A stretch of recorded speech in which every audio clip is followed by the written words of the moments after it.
আসসালামু আলাইকুম। আমন্ত্রণ জাগো টিভি নিউজের সঙ্গে আছে আমি আফরিন সুমনা। শুরুতে জানিয়ে দিচ্ছি সংবাদ শিরোনাম। ট্রাম্পের প্রতিশোধ ইসরায়েলের উপর নেবে ইরান।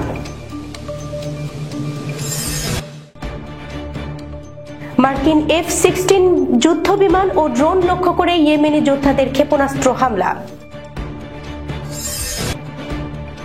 হাসান নাসরুল্লাহর জানাজায় অংশ নিতে লাখো মানুষের ঢল। জিম্মিদের ফেরত পেয়েও ফিলিস্তিনি বন্দীদের মুক্তি দেননি নেতানিয়াহু নোংরা খেলা খেলছে হামাস। জার্মানিতে ভোট গ্রহণ শুরু, নতুন চ্যান্সেলর কে হবেন? আমন্ত্রণ জানিয়ে ইলন মাস্ককে চিঠিতে যা লিখলেন ডক্টর ইউনুস। দর্শক, শিরোনাম শুনছিলেন, এবার জানিয়ে দিচ্ছি বিস্তারিত। ট্রাম্পের প্রতিশোধ ইসরায়েলের উপর নেবে ইরান। ইসলামিক প্রজাতন্ত্র ইরানের উপর সর্বোচ্চ আর্থিক নিষেধাজ্ঞা আরোপের হুমকি দিয়েছেন মার্কিন প্রেসিডেন্ট ডোনাল্ড ট্রাম্প। এরপরই পাল্টা পদক্ষেপের ঘোষণা দিয়েছে ইরান। যুক্তরাষ্ট্র ইট মারলে বিপরীতে পাটকেল ছুড়তে চান আয়াতুল্লাহ আলী খামেনি। তবে এজন্য সরাসরি যুক্তরাষ্ট্রে আঘাত হানবে না তেহরান, বরং মধ্যপ্রাচ্যে নিজের পরম শত্রু ইসরায়েলকে নিশ্চিহ্ন করে দিতে চায় ইসলামী প্রজাতন্ত্রটি। বিস্তারিত সিদ্দিকুর রহমানের রিপোর্টে।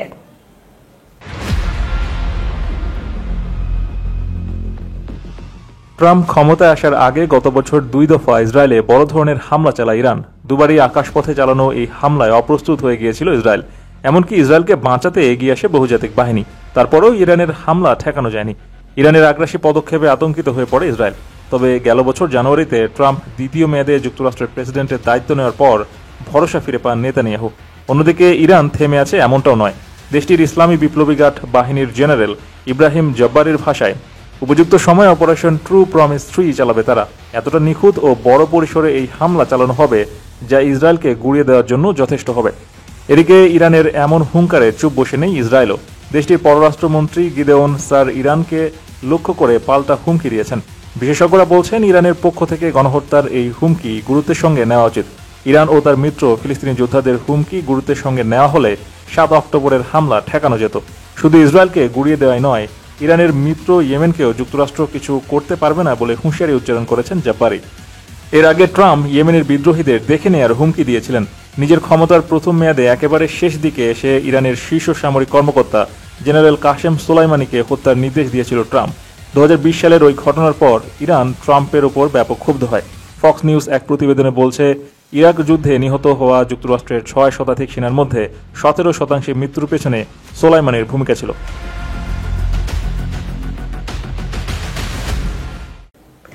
ইয়েমেনের হুথি বিদ্রোহীরা গত সপ্তাহে মার্কিন যুদ্ধ বিমান ও একটি MQ-9 রিপার ড্রোন লক্ষ্য করে ভূমি থেকে আকাশে নিক্ষেপযোগ্য ক্ষেপণাস্ত্র ছুড়েছে। তবে ওই ক্ষেপণাস্ত্র কোনো লক্ষ্যবস্তুতে আঘাত হানতে পারেনি বলে মার্কিন প্রতিরক্ষা কর্মকর্তারা জানিয়েছেন। মার্কিন 2 কর্মকর্তা বার্তা সংস্থা রয়টার্সকে এ তথ্য জানিয়েছে। খবর আরব নিউজের। বিস্তারিত রিপোর্টে।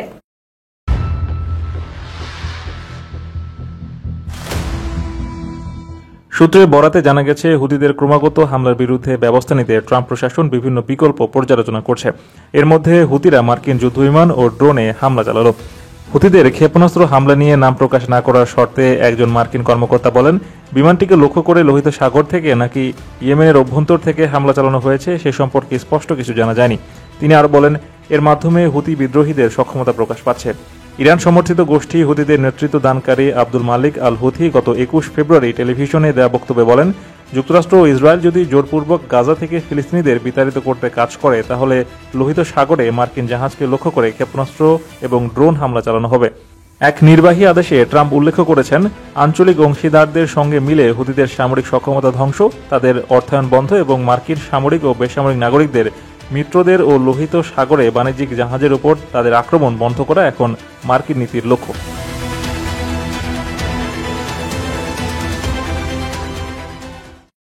ইসরায়েলি হামলায় নিহত লেবাননের সশস্ত্র রাজনৈতিক গোষ্ঠী হিজবুল্লাহর নেতা হাসান নাসরুল্লাহর জানাজায় অংশ নিতে লাখ লাখ মানুষের ঢল নেমেছে। নিহতের প্রায় 5 মাস পর রোববার দেশটির রাজধানী বৈরুতে তার জানাজায় লাখো মানুষের ঢল নামে। বিস্তারিত প্রতিবেদনে।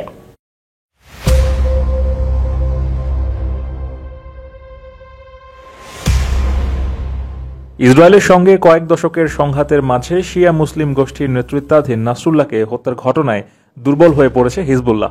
ইরান সমর্থিত ওই গোষ্ঠীর শীর্ষ নেতার হত্যাকাণ্ডের ঘটনায় মধ্যপ্রাচ্যে ক্ষমতার ভারসাম্যেও পরিবর্তন ঘটেছে। রোববার হিজবুল্লাহ নিয়ন্ত্রিত বৈরুতের দক্ষিণাঞ্চলের একটি স্টেডিয়ামে হাসান নাসরুল্লাহর পাশাপাশি গোষ্ঠীটির নিহত অন্যান্য নেতার ছবি ও হিজবুল্লাহর পতাকা হাতে লাখ লাখ মানুষকে সমবেত হতে দেখা যায়। জানাজার আনুষ্ঠানিকতা শুরু হওয়ার প্রায় কয়েক ঘণ্টা আগেই ৫৫,০০০ আসনের ক্যামিল চেমাউন স্পোর্টস সিটি স্টেডিয়াম কানায় কানায় পরিপূর্ণ হয়ে যায়। এ সময় স্টেডিয়ামের বাইরেও হাজার হাজার জনতাকে ইসরায়েল বিরোধী স্লোগান দিতে দেখা যায়। ইরানের পররাষ্ট্রমন্ত্রী আব্বাস আরাকচি, শিয়া রাজনীতিবিদ ও মিলিশিয়া কমান্ডার সহ ইরাকি একটি প্রতিনিধি দল এবং ইয়েমেনের হুথিদের প্রতিনিধি দলও জানাজায় অংশ নেন। এছাড়াও বিশ্বের বিভিন্ন দেশের শত শত প্রতিনিধি হিজবুল্লাহর নিহত ওই নেতার জানাজায় অংশ নিয়েছেন। লেবাননের সূত্রগুলো বলছে, ইসরায়েলের সঙ্গে যুদ্ধবিরতির পর শীর্ষ নেতার জানাজার মাধ্যমে শক্তি প্রদর্শনের লক্ষ্য রয়েছে হিজবুল্লাহর। গত বছরের যুদ্ধে হিজবুল্লাহর বেশিরভাগ নেতা ও হাজার হাজার যোদ্ধা নিহত হয়েছেন। দক্ষিণ লেবাননের বেশিরভাগ এলাকায় ধ্বংসস্তূপে পরিণত করেছে ইসরায়েলি বাহিনী।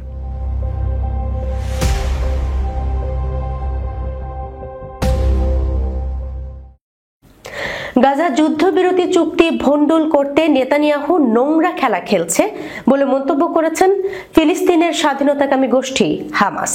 গোষ্ঠীটির অভিযোগ, ইসরায়েল সরকার চলমান যুদ্ধবিরতি চুক্তির দ্বিতীয় ধাপ নিয়ে আলোচনায় যুক্ত হচ্ছে না, যা আগামী ১ মার্চ শেষ হওয়ার কথা। সিদ্দিকুর রহমানের রিপোর্ট।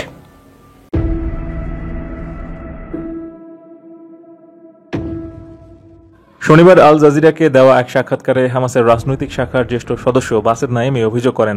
বাসেদ নাইম বলেন, আমরা বিশ্বাস করি আবারও এই চুক্তিকে ভণ্ডুল ও গুরুত্বহীন করার নোংরা খেলা চলছে, আর এই খেলার মাধ্যমে আবার নতুন করে যুদ্ধে ফিরে যাওয়ার বার্তা দেওয়া হচ্ছে। তিনি বলেন, চলমান যুদ্ধবিরতি চুক্তি নিয়ে হামাস প্রতিশ্রুতিবদ্ধ, চুক্তির বাধ্যবাধকতাগুলো মেনে চলা হয়েছে। হামাসের এই নেতার অভিযোগ, ইসরায়েল চুক্তির শর্ত ভঙ্গ করছে। চুক্তির প্রথম পর্যায়ে কার্যকর হওয়ার মেয়াদকালে শতাধিক ফিলিস্তিনি নিহত হয়েছেন। প্রতিশ্রুতি মেনে পর্যাপ্ত মানবিক সহায়তা গাজায় ঢুকতে দেওয়া হয়নি। নেতজারিম করিডোর থেকে সেনা প্রত্যাহার স্থগিত রাখা হয়েছিল। এর আগে এই মাসের শুরুতে দ্য নিউ ইয়র্ক টাইমসকে দেওয়া সাক্ষাৎকারে ইসরায়েলি কর্মকর্তারা স্বীকার করেছেন হামাসের অভিযোগ, তবে সরকারিভাবে ইসরায়েল এসব অভিযোগ অস্বীকার করেছেন। এদিকে যুদ্ধবিরতি শর্ত অনুযায়ী শনিবার ইসরায়েলের ৬ জন জিম্মিকে মুক্তি দিয়েছে হামাস। গাজায় যুদ্ধবিরতি চুক্তির অংশ হিসেবে ৬ ইসরায়েলি জিম্মির বিনিময়ে ৬২০ জন বন্দীকে মুক্তি দেওয়ার কথা ছিল। সংবাদ মাধ্যম আল জাজিরা জানিয়েছে, দিন পেরিয়ে রাত হয়ে গেলেও ফিলিস্তিনি বন্দীদের মুক্তি দেয়নি ইসরায়েল। অপেক্ষাকৃত ফিলিস্তিনি পরিবারগুলো তাদের আপনজন ফিরে পেতে অপেক্ষার প্রহর গুনছে। ইসরায়েলের প্রধানমন্ত্রী বেনিয়ামিন নেতানিয়াহুর অভিযোগ, সর্বশেষ মুক্তি পাওয়া জিম্মিদের অপমানজনক অনুষ্ঠানের মাধ্যমে মুক্তি দেওয়ায় আপাতত ফিলিস্তিনি বন্দীদের মুক্তি দেওয়া হবে না।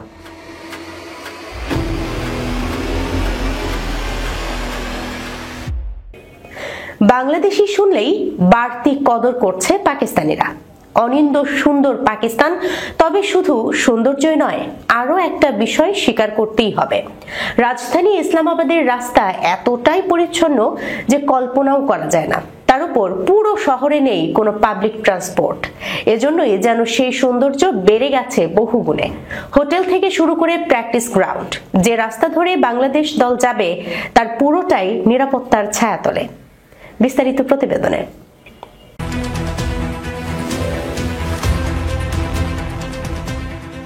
পাকিস্তান নিয়ে যখন আলোচনা ওঠে তখন সবার আগে উঠে আসে নিরাপত্তার প্রশ্ন। বাংলাদেশ দল ঠিক এই রোড দিয়ে যাচ্ছে প্র্যাকটিস গ্রাউন্ডে। পর্যাপ্ত নিরাপত্তার ব্যবস্থা করা হয়েছে, রাস্তা সুসজ্জিত আছে এবং একই সঙ্গে সাধারণ মানুষ থেকে ট্রাফিক পুলিশ সবাই যথেষ্ট কোঅপারেট করছে বাংলাদেশ টিমকে মাঠে পৌঁছানোর জন্য। এই দৃশ্যগুলো একটা জিনিস পরিষ্কার করছে, পাকিস্তান নিয়ে নিরাপত্তা ইস্যু নিয়ে যতটা আলোচনা হয় ঠিক ততটাও সমস্যা হয় না। পাকিস্তানের রাজধানীর রাস্তা ধরে আবারও এগিয়ে চলা, রাস্তার দুধারে তাকালে বোঝার উপায় নেই এটাই এদেশের রাজধানী। ট্রাফিক জ্যামের পরিবর্তে এখানে চোখে পড়ে শুধুই প্রকৃতির ছোঁয়া। আইসিসির গ্রাউন্ড নয়, একটা সোশ্যাল ক্লাবের মাঝে বাংলাদেশের অনুশীলন। সেখানে ঢোকার ক্ষেত্রে প্রচণ্ড কড়াকড়ি, কোনো ধরনের অপ্রীতিকর কিছু যেন না ঘটে তার সব ব্যবস্থাই করে রাখা হয়েছে।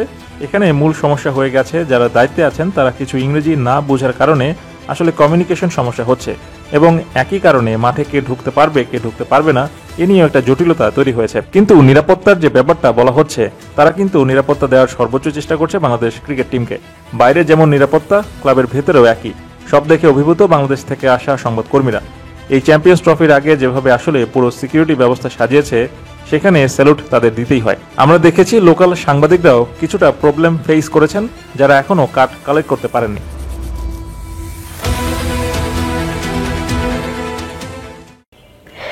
জার্মানির মধ্যবর্তী নির্বাচনে ভোট গ্রহণ শুরু হয়েছে।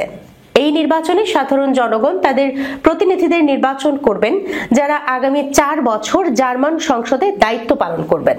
দেশটির রাজনৈতিক অঙ্গনে গুরুত্বপূর্ণ পরিবর্তন আসতে পারে, কারণ নতুন চ্যান্সেলর কে হবেন তা নির্ধারণ করবে এই নির্বাচন। এই নির্বাচনের ফলাফল শুধুমাত্র জার্মানির জন্যই নয়, ইউরোপীয় রাজনীতির জন্যও গুরুত্বপূর্ণ হতে পারে। নির্বাচন শেষে কোন দল সরকার গঠন করবে তা ভবিষ্যতের রাজনৈতিক প্রেক্ষাপটকে ব্যাপকভাবে প্রভাবিত করবে। বিস্তারিত সিদ্দিকুর রহমানের প্রতিবেদনে।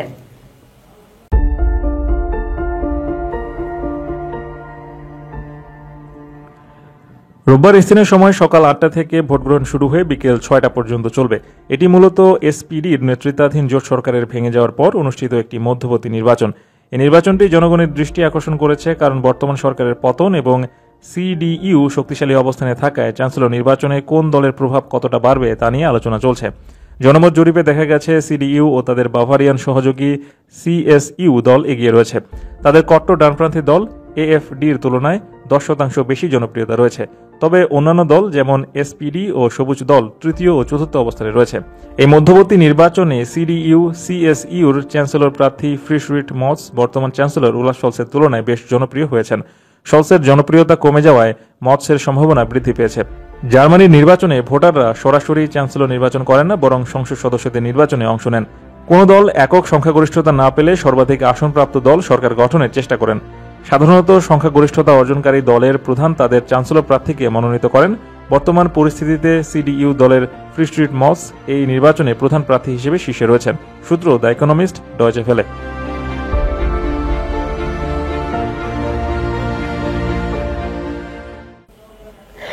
বাংলাদেশ সফরের আমন্ত্রণ জানিয়ে শীর্ষ মার্কিন ব্যবসায়ী এবং স্পেস এক্স এর প্রধান নির্বাহী কর্মকর্তা ইলন মাস্ককে চিঠি লিখেছেন অন্তর্বর্তী সরকারের প্রধান উপদেষ্টা ডক্টর মোহাম্মদ ইউনূস।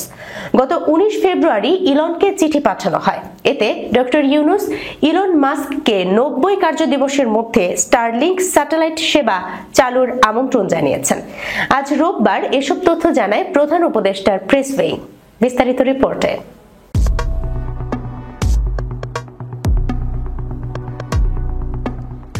গত 13 ফেব্রুয়ারি প্রধান উপদেষ্টা ভবিষ্যৎ সহযোগিতা অন্বেষণ এবং বাংলাদেশে স্টারলিংক স্যাটেলাইট ইন্টারনেট সেবা চালু করতে আবারও অগ্রগতির লক্ষ্যে স্পেস এক্স টেসলা এক্স এর প্রতিষ্ঠাতা ইলন মাস্কের সঙ্গে ভিডিও কলে একটি বিস্তৃত আলোচনা করেন। প্রেস উইং জানায় 19 ফেব্রুয়ারি মাস্ককে লেখা এক চিঠিতে প্রধান উপদেষ্টা বলেন, বাংলাদেশ সফরে তিনি বাংলাদেশি তরুণ তরুণীদের সঙ্গে সাক্ষাৎ করতে পারবেন, যারা এই শীর্ষস্থানীয় প্রযুক্তির প্রধান সুবিধাভোগীদের মধ্যে অন্যতম। চিঠিতে ডক্টর ইউনূস বলেন, আসুন আমরা উন্নত ভবিষ্যতের জন্য পারস্পরিক দৃষ্টিভঙ্গি বাস্তবায়নে একসঙ্গে কাজ করি। চিঠিতে বলা হয়, স্টারলিংকের কানেক্টিভিটি বাংলাদেশের অবকাঠামোর সঙ্গে যুক্ত করা হলে তা বিশেষ করে বাংলাদেশের উদ্যমী যুব সমাজ, গ্রামীণ ও ঝুঁকিপূর্ণ নারী এবং প্রত্যন্ত ও সুবিধাবঞ্চিত জনগোষ্ঠীর উপর রূপান্তরমূলক প্রভাব ফেলবে। প্রেস উইং জানায়, প্রধান উপদেষ্টা আগামী 90 কর্মদিবসের মধ্যে বাংলাদেশে এই সেবা চালু করতে স্টারলিংককে প্রস্তুত করার জন্য প্রয়োজনীয় কাজ সম্পন্ন করতে তার স্পেস এক্স টিমের সঙ্গে নিবিড়ভাবে সমন্বয় করতে তার উচ্চ প্রতিনিধি ডক্টর খলিলুর রহমানকে নির্দেশ দেন।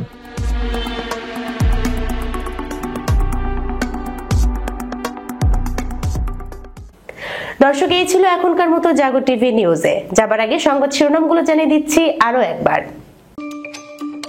ট্রাম্পের প্রতিশোধ ইসরায়েলের উপর নেবে ইরান।